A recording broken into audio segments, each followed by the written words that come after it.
Ano nga bang nangyari kay Jesus noong siya ay bata?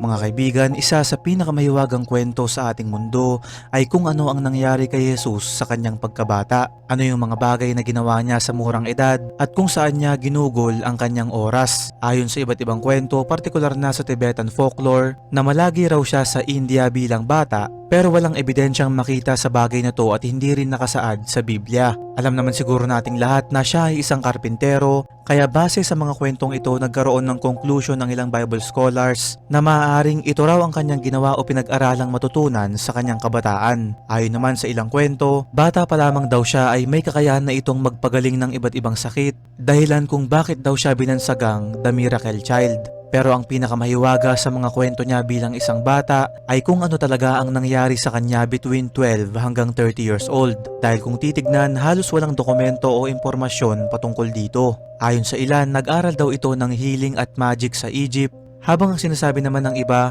ang dahilan daw kaya iilan lamang ang impormasyon sa kanyang pagkabata, yun ay dahil mas mabilis ang kanyang pagtanda kumpara sa ibang tao. Ibig sabihin, sobrang ikli lang daw ng kanyang childhood at agad na ginampanan ang tungkulin bilang anak ng Diyos. Hanggang ngayon, isa ito sa mga pinakamahiwagang kwento sa Biblia at patuloy na nagbibigay palaisipan sa mga tao. Ikaw kaibigan, may alam ka bang dagdag impormasyon patungkol dito?